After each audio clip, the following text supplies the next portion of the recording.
Right to digital access is part of fundamental right. Digital पहुंच का अधिकार जीवन और स्वतंत्रता के अधिकार के तहत मौलिक अधिकार है। अनुच्छेद 21 के अंतर्गत सुप्रीम कोर्ट ने यह फैसला जेबी पारदीवाला और आर महादेवन की बेंच ने यह फैसला किया है। हाशिए पर जो पड़े हुए लोग हैं, ऐतिहासिक रूप से जो बहिष्कृत लोग हैं, उन्हें डिजिटल तंत्र से जोड़ना राज्य का कर्तव्य है। यह फैसला जेबी पारदीवाला और आर महादेवन के बेंच ने दिया।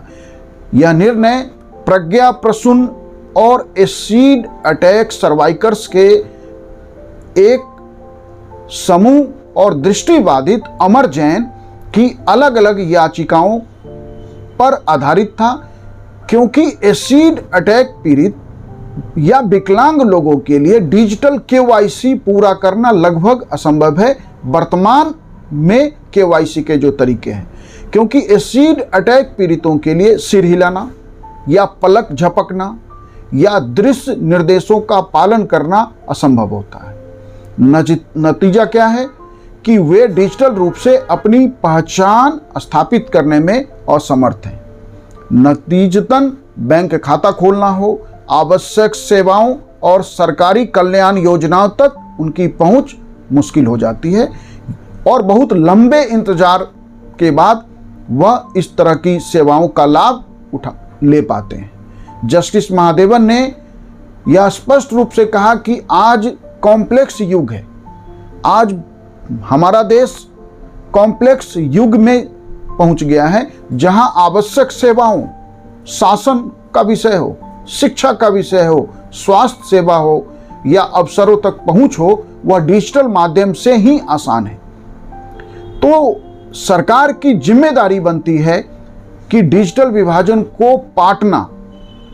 वैसे सुप्रीम कोर्ट ने अब स्पष्ट कर दिया है कि डिजिटल विभाजन को पाटना अब केवल नीतिगत विवेक का विषय नहीं है, यह पॉलिसी डिस्क्रेशन का मामला नहीं रह गया है, बल्कि यह सम्मानजनक जीवन, डिग्निफाइड लाइफ, ऑटोनॉमी, स्वायत्तता, सार्वजनिक जीवन, पब्लिक लाइफ और समान भागीदारी, इक्वल पार्टिसिपेशन सुनिश्चित करने के लिए अनुच्छेद 21 के अंतर्गत यह मौलिक अधिकार है।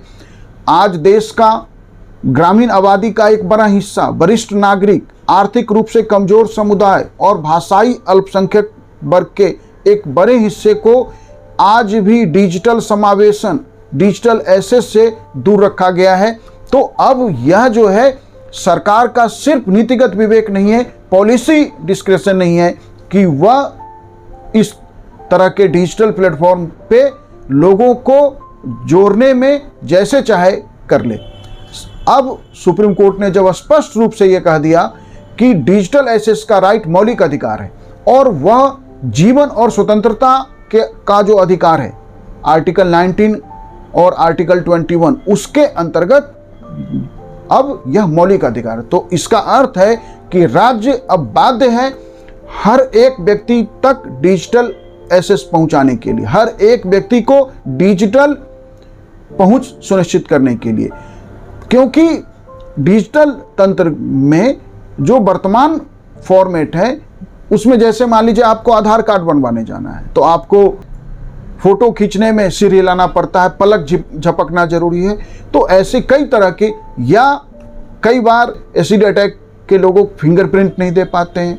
ऐसे ही जो दृष्टिबाधित लोग हैं उनके लिए इस तरह की गतिविधियों में या इस तरह के केवाईसी के फॉर्मेट के साथ सामंजस्य बिठाना या इस तरह के फॉर्मेट का पालन करके अपना केवाईसी अपडेट कराना या अपना आधार कार्ड बनवाना या अन्य कोई पहचान पत्र बनवाना अब आसान नहीं रह गया है।